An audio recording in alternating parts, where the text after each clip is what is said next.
Ted the Caver, Part 2. On Caving.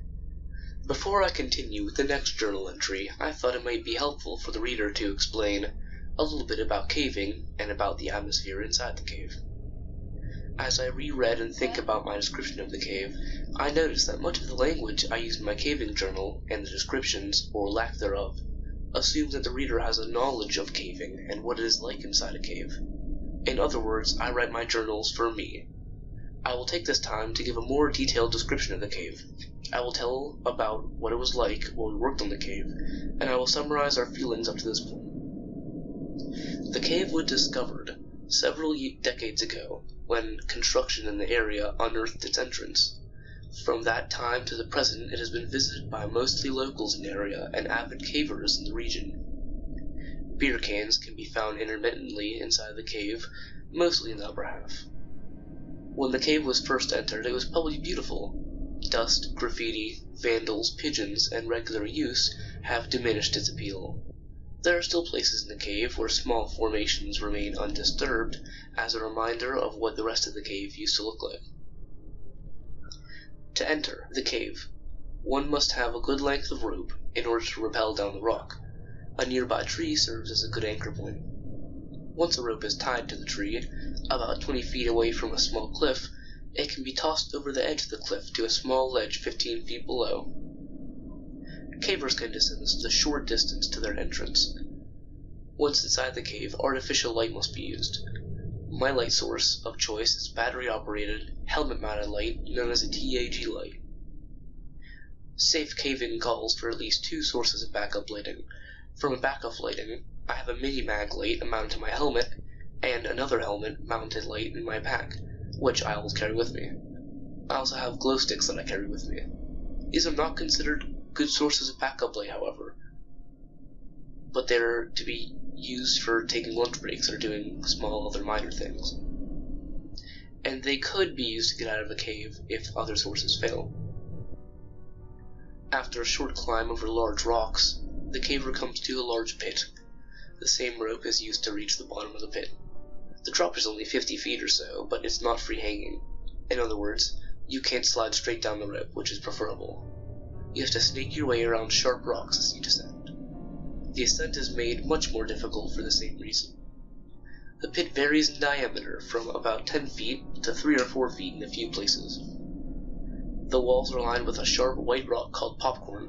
Let me correct that. It used to be white, but is now covered with dust and dirt that was kicked down from above by years of caving. The popcorn makes it painful to brush against the side of the pit.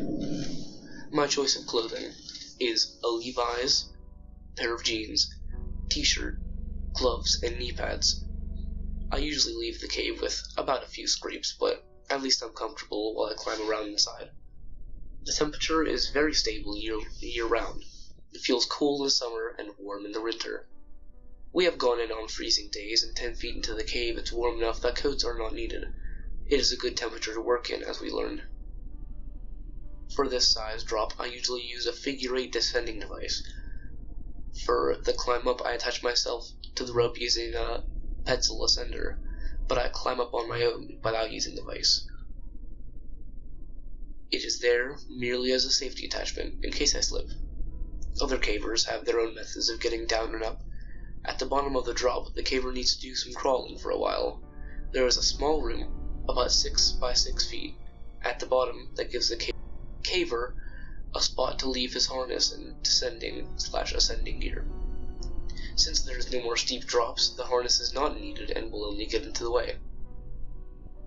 Once the caver gets down to the 6 by 6 feet room, he can take a break under a ledge while the rest of the party comes down. Then he must drop onto his knees to negotiate a 10-foot long passage that is only a few feet high. This is where the knee pads come in handy.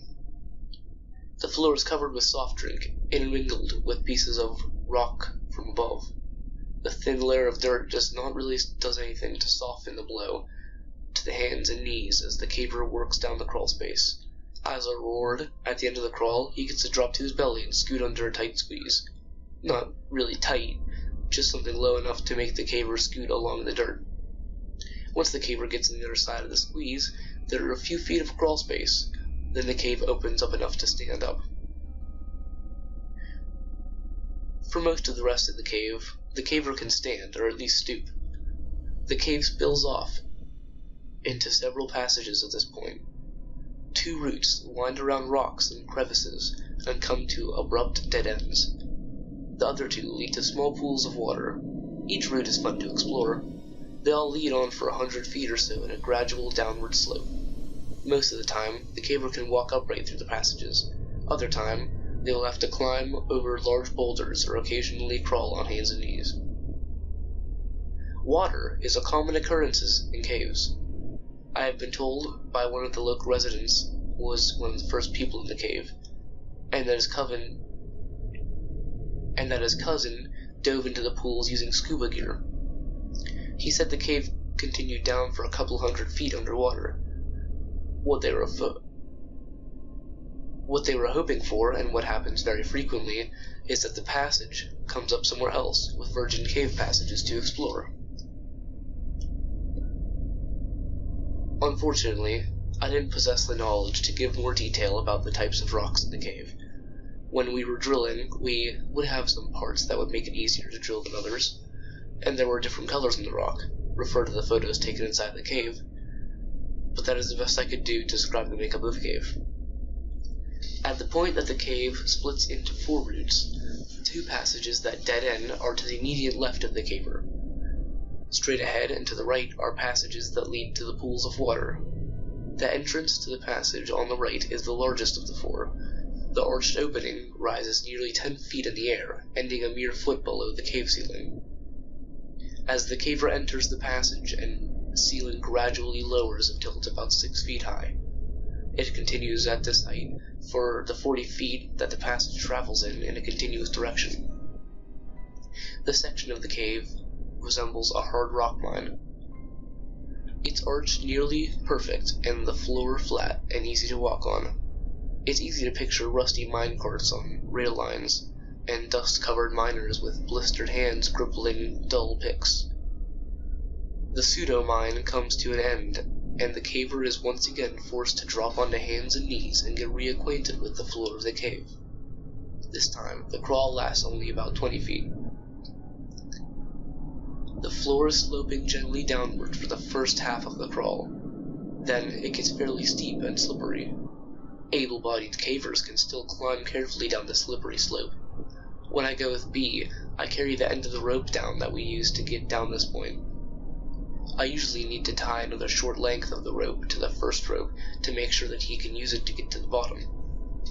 The crawl lasts a few feet beyond the bottom of the slide. Over the next 10 to 12 feet, the caver slowly begins to regain a standing position. After walking a few feet and climbing down a short drop-off, the caver arrives at a small level area which has a passage leading down immediately to the left. The passage ends 75 feet later on one of the small bodies of water. To the right is a rock wall. Straight ahead is an indentation in the wall that goes back 3 feet. On the wall of the rear of the indent is a small hole about the size of a softball. To get near the hole, the caver ducks under an overhang, and it kneels upon the rocks that rise above the floor by a few inches. By the time the caver reaches the point, he is either warm or sweating, and the first thing he notices is a cool breeze blowing out of the hole. It was my recognition of this hole as a potential doorway to unexplored portions of this cave that ultimately led to the telling of my experience. As has been my tradition for all of the years I have been caving, the party reaches a point in this cave, usually at the deepest of the cave, that all lights are extinguished. Complete blackness fills the eyes. For a moment, the individual caver strains the eye muscles, focusing in and out with the expectation of catching a crumb of light somewhere in the false night. After several futile moments, the caver turns his head at a sound, perhaps another caver, only to have the senses return and then heighten. The sounds, smells, and feelings that had been overlooked to this point come racing back to the caver in perfect detail. The pain of their own behinds sitting on the cave floor, the smell of dust, sweat, guano, the sound of modern material shifting on age-old rock as cavers attempt to find comfort on this solid foundation. At the back of every caver's mind at this time is, what if? What if a person had to climb out of this cave with no light? Would he make it? Would he find all of the turns and bends which got him to this place? If not, would a rescue party find him in time? The depth of darkness recognized at this time is something that is rarely experienced outside a cave. Many first-time cavers erroneously declare that they have to hold their hands within 2 or 3 inches of their face before they can see it. The truth is, the human eye is incapable of seeing in the absence of light. If they did not hear something coming towards them, they would have to feel it before they saw it. Complete and total darkness. This exercise is a great way to remind people to bring back up lighting. As we proceeded to work in the cave, we developed a system pretty early, and little changed in succeeding trips. The first time in the cave, B took first shift at chipping away at the opening. After about a half hour, he needed a break, so I took over. He told me what worked best, and I continued doing the same as him. We would try new things from time to time to use new muscles, but usually stuck to the same method. We would use the masonry bit and press on the drill as hard as we could and drill out a hole in the rock. Safety glasses and dust masks were worn while working. Then we could insert the bullpen and hammer into the rock and break out small chunks of the cave. Then we would drill another hole and repeat the process. Occasionally, the drill would hit a soft spot in the rock, and that step would be shortened. We would work and work until we became too tired to continue, then B and I would trade. While one of us was working, the other would remain in the darkness and either eat or drink, or just lay down on the cave floor, padded by rope bags. After just a few rotations, we were tired enough to catch a nap while taking our break. The only light we used was the helmet light on the head of the worker. Since it was pointing toward the hole, the resting person was left mostly in the dark. This was a welcome benefit, since the resting person was usually well rested. The rest break was also a chance to cool down a bit, which didn't take long in the cool temperature of the cave. Fortunately, the temperature of the cave allowed us to work pretty hard and not overheat much. I remember that I frequently looked through the hole and thought, hey, it's big enough, I think I can squeeze through, only to be disappointed in my attempt. However, even after the first attempt and failure, I knew that I would keep working on the hole until I got through. This, despite the fact that I knew that it would take many more hours of hard work. It actually became an obsession with myself. I tried to get out to the cave and work as often as I could. I hoped that the passage led to a larger, undiscovered cave that we would be the first ones to enter. I guess the explorer in me wanted to find a new frontier there in the cave. Since B is such an avid caver, he was motivated by the same desire as I to find a new, unexplored cave. What we did find was not at all what I expected. February 10th, 2001. Scarcely 2 weeks had gone by, and we already were on our way back to work in the cave. We admit, we had become obsessed with the idea of getting through to that passage. That may be a sign of how exciting our lives really are. It's not that we think that there's going to be something great beyond the passage, we just like the idea of being the first humans on Earth to set foot in a virgin part of this cave. Although, if we found hidden treasure, that would also be cool. We got a late start and drove part of the way in the dark. When I tell people that I go caving at night, they wonder why. They don't stop to think that it's always night inside a cave. All the way out to Mystery Cave, we talked about new ideas to speed up our work. B also told me that he had talked to some caver friends of his that came up with an explanation about the rumbling noise. They thought that it might be the sound of water deep within the cave, possibly a waterfall. They couldn't really explain why the noise seemed to come and go. To me, it's just one more reason to get through, so we could solve the mystery. This trip, we took B's dog, Whip. She is a Jack Russell Terrier. I was not at all concerned about taking the dog into the cave. We have taken her before. She answers all of the calls of nature before we go in, and then waits until we get out again. Also, she is well behaved inside the cave. We simply had to lower her via a custom-made harness until she reached the bottom of the main drop. Then she negotiated the rest on her own. She loved to explore, but won't go out of our sight. She doesn't have a light attached to her, so she has to wait for us. Another reason I didn't mind bringing Whip along was because we planned on putting her into the small hole and seeing how far in the passage she would go. That might give us an idea about what is on the other side. We knew if there was a drop-off that we couldn't see, the dog would turn around and come right back out. We thought we might have to do some work on the hole before even the dog could get in. This, despite working in the dark of night, we were able to rig up and get down there pretty quickly. We didn't take as many tools as last time. Plus, we left some in the hole so we wouldn't have to haul them out back again. I did manage to get 2 more batteries for the drill, for a total of 4 batteries. Also, a few more masonry drill bits. Even with the dog, we made good time getting down. Then, something bizarre happened that I couldn't quite explain. The dog began exploring as soon as we let her off the rope. She was in dog heaven, sniffing and darting around about her feet. She would run from one person to the other as we made our way back to the worksite. At the point the cave splits into 4 passages, the dog seemed to run out of juice. She just stuck right by either B or me. That seemed kind of odd, though. As we progressed further into the cave, she would only stay by B. She seemed edgy, like she saw something she didn't like. As we approached the short drop-off before the hole, she stopped and would only come further after we coaxed her. The hair on her back stood on end.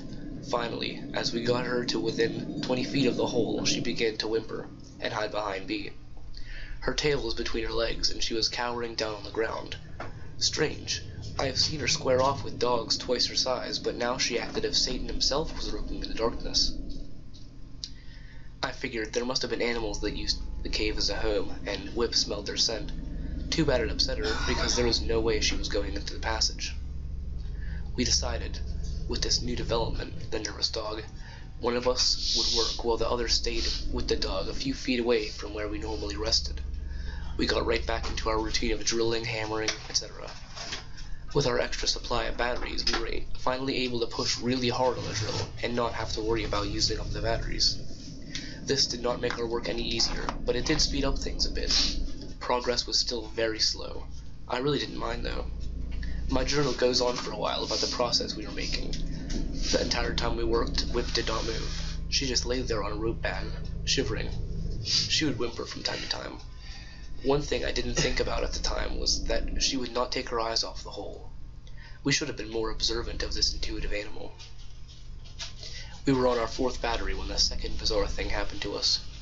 B was working. He had just finished drilling a hole and was getting ready to hammer the bullpen when he stopped working and looked into the hole.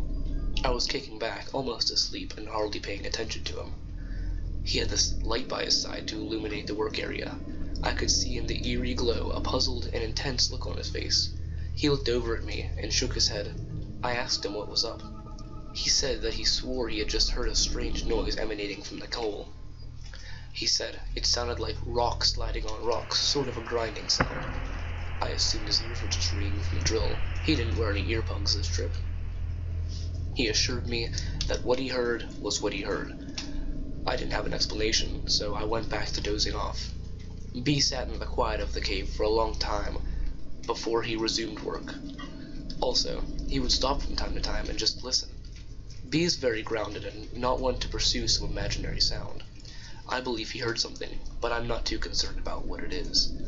I assume we will figure it all out once we get through the passage.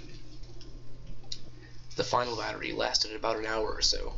We were sitting around, talking about our progress, when I decided to see if I can get my head through the hole. My head easily fit, but there was no way my shoulders were going in.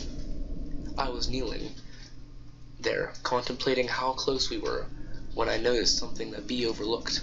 The wind had stopped. In all the times I've been in the cave, I've always felt the wind blowing. The last time we'd been working on the cave, The wind was blowing worse than ever. Even earlier, we remember the breeze cooling us off, but now, nothing.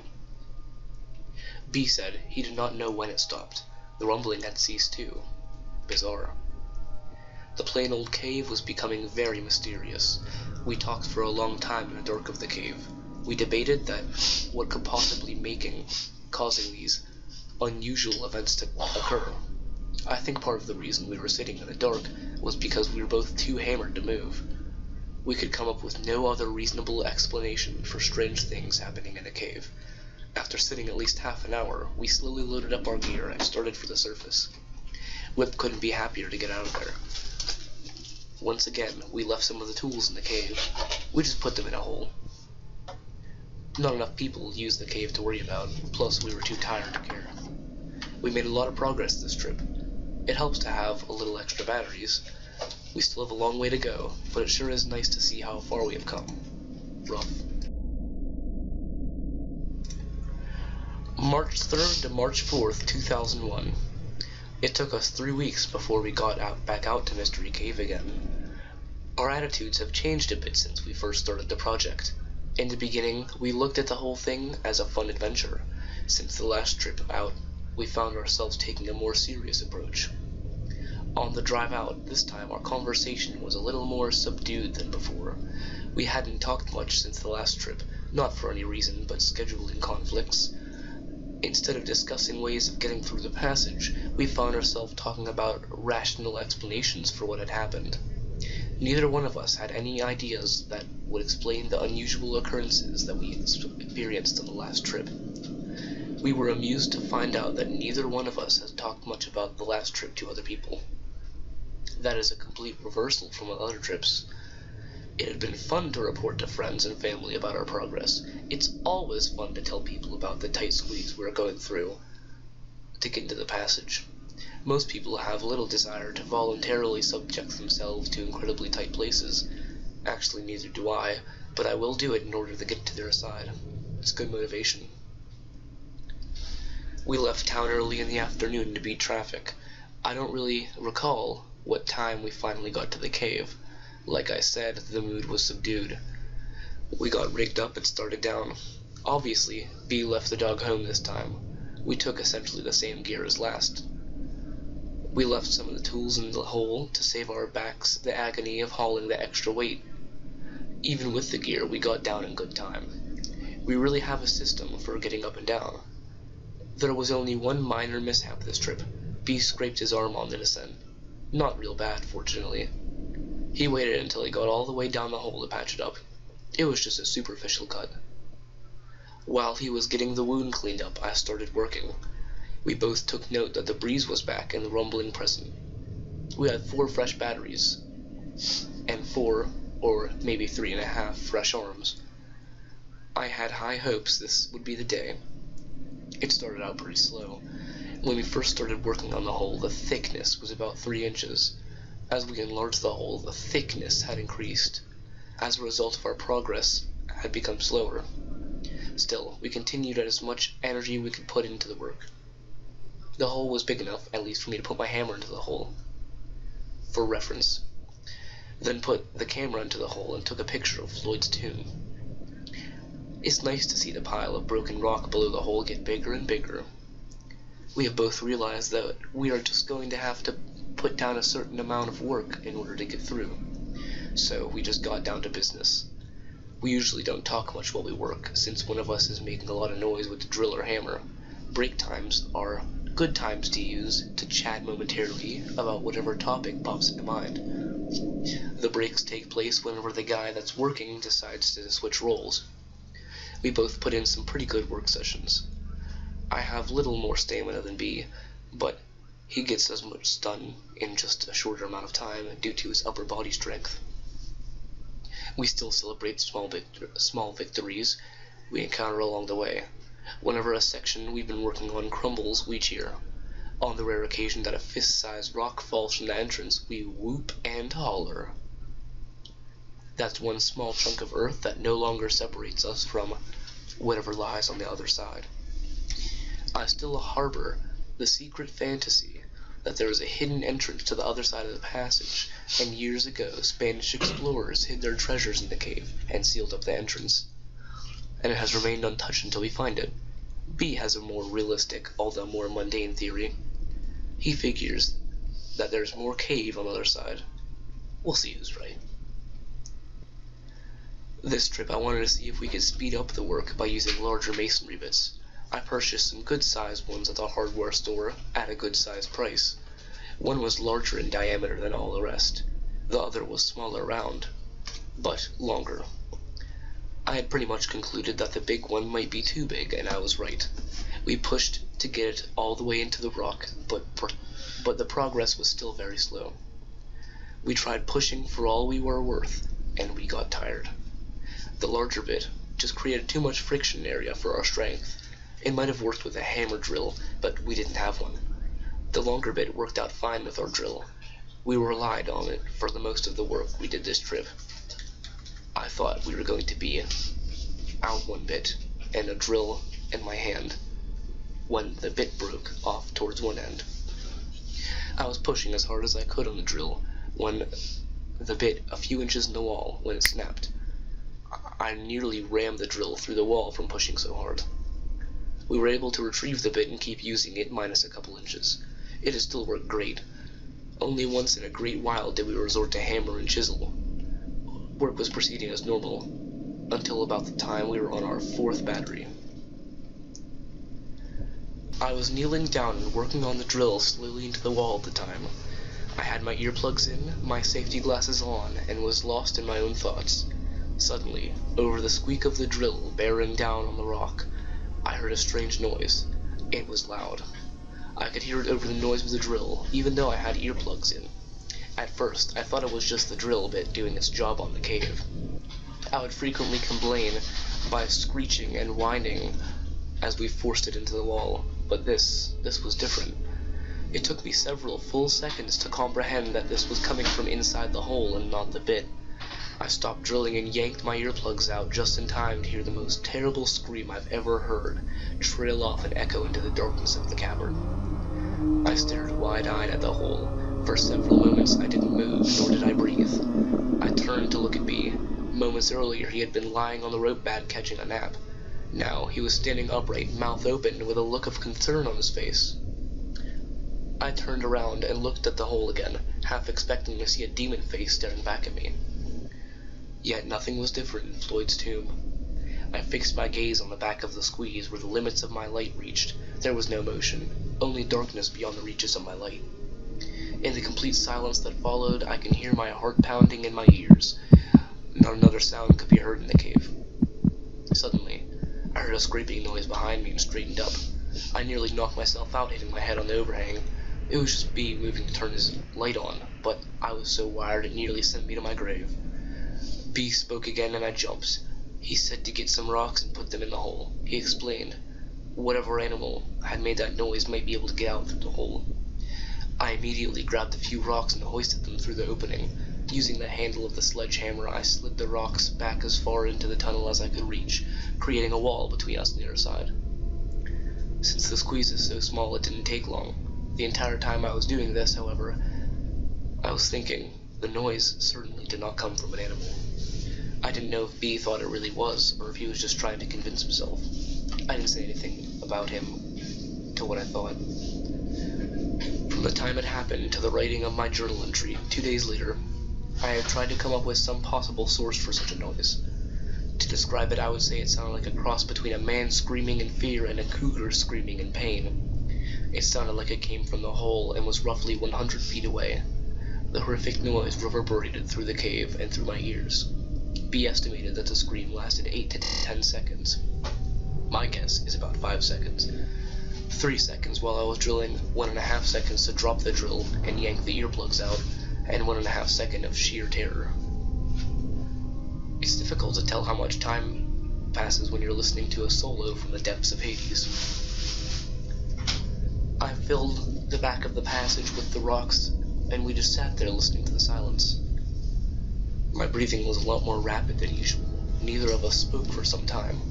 Finally, B suggested that we get back to work, but keep an eye out for movement inside the hole. We put a light inside the passage that shined to the back of Floyd's tomb. It was only at this point that we realized that the wind had stopped again and the rumbling could no longer be heard. To say I was nervous would be an understatement. I didn't say anything to B, nor him to me. Back to the drilling. B took over the work, which was fine with me.